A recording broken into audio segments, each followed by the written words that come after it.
In the hole. Okay, here we are. This is the Lord Somers room. And do we know who Lord Somers was? Jeez, I should have found out what he knew. He's the all-important knocker. And of course, in Victorian and Australian Masonry, the knocks are different. Fellowcraft, and an apprentice rather. That's the knock for all 3 degrees in America, whereas the Fellowcraft knock down here. And that was the Master Mason's knock. That was the Master Mason's knock. This is the Fellowcraft knock. 1 and 2. Okay, and here we are entering the very splendid and illustrious lodge room. I'm just going to zoom in quickly on that eye, the all-seeing eye up there. The all-seeing eye, which is up on the above the Master's head. If you look slightly to the right on the wall, you'll see a painting of Lord Somers, after whom this room was named. This is him here? Lord Somers existed around about the 1900s. On the left-hand side of the room, under the organ pipes, on what we call the north, you will find the regalia of Lord Somers, both his craft regalia in the centre when he was our Grand Master, and also his chapter and mark regalia. Very elaborate. That still belongs to Lord Somers' family, who live in England, and they have loaned it to this Grand Lodge to display for ever and a day. Excellent. And just I'll get a quick shot over here of that organ. Again, in America, really, none of the lodge rooms have anything even close to this. And I had already given just a quick inside of the big room while I was waiting. And, In this building of the Dallas Brooks Centre, we have 5 lodge rooms, each with its own organ. This lodge room we're in now is also our number 1 lodge room, which does hold about 450 people when full. Because not only do we have our ground level, above on my left now is a balcony area where we can seat some 250 people, and Steve is just heading around there now. Very good. Very good. Now, could you perhaps explain the tessellated carpet? Well, and before we do that, okay. Start up that end. Where Steve is pointing now is where our Master sits, in the centre of east, and you'll see the square at the top of his chair, and also on the altar, which is in front of him. On the left, as I am looking at now, or on his right, is our chaplain, and on his left, or our right as we face the chairs now, the immediate past master sits.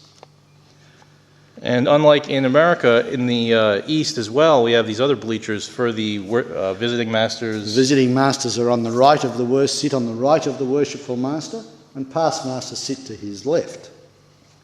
You have the columns? Yes. Pillars? Okay. Do you have them or not? We do have them, but again, it's not as pretty, not as elaborate. In addition to the main chair of the worshipful master, which is in the east, if we go to the west, the opposite end of the lodge room, we have the senior warden's chair, again with a pillar beside that, and then in the south we have the junior warden's chair. Now each of those 3 chairs do have a pillar at each of them. Where we're looking at now at the junior warden's chair is the Corinthian pillar, an emblem of beauty. The senior warden to the west has the Doric pillar, an emblem of strength. And the master has the Ionic pillar, which combines the beauty of the Corinthian with the strength of the Doric, and is an emblem of wisdom. Now, interesting here, we have the altar at the master's position. In front of the master, where the candidate is located. Which again is different than America, where we have the altar in the center of the room. Right.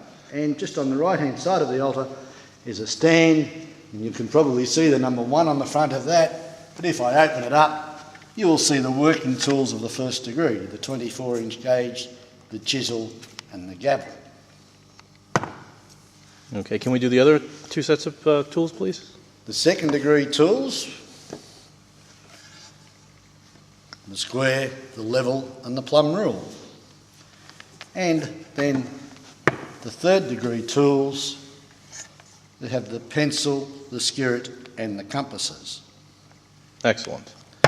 In the centre of the lodge room on the floor,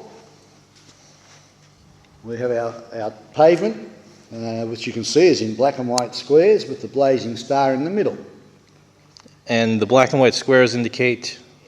They remind us of the various things in life, the good, the bad, the rich and the poor.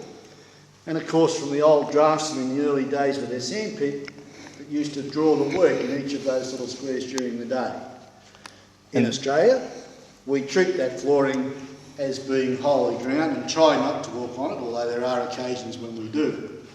And I believe the custom was, according to the legends, is that the design for whatever building was drawn, and then as it was completed, the master would erase. As the building was completed, the sandpit, as that used to be, was then rubbed out when the work had finished. Immediately above the star in the centre building, of course, we have the letter G, referring to the great architect of the universe, or as many would say, actually even geometry, which is the foundation of our order. And do we have any reason on the star being 5-pointed? As I've seen it also different points, 7-pointed. No, nothing that I'm aware of. And the blazing star represents what, briefly? Basically the sun. Uh-huh. And the G being over it is, the G is centered over the lodge room per se. In the centre of the lodge room. Irrespective of where the star is, or the tessellated, the pavement is, the G should always be in the centre of the lodge room. Very good, very good. And of course this, just the general Masonic carpet here with the square and compasses, again, very very elaborate. Seems very, old world elegance, you could say. Okay, very good. So this is the Lord Summers room. Just come back with a nice overall shot. And of course now here, just briefly, the junior deacon's position, which is where I sit currently in my role in Federal Lodge 122. And now other lodge and if he succeeds, he may move to the senior deacon's chair, which is in front of the secretary's desk and closer to the worshipful master. Indeed, that is the plan. The deacons being the messengers of the lodge, you might say. Indeed, and really where a lot of the ritual work is focused on the deacons. It is. The deacons, in fact, guide the candidates through their ceremonial work, through each of their degree rituals. Excellent. So I guess we'll exit from this. Which, of course, they all have to learn. It is not read out of the book. They have to learn it and recite it on the night of the ceremony. Memorization is key, as I have discovered to my humility. All right, here are some more of...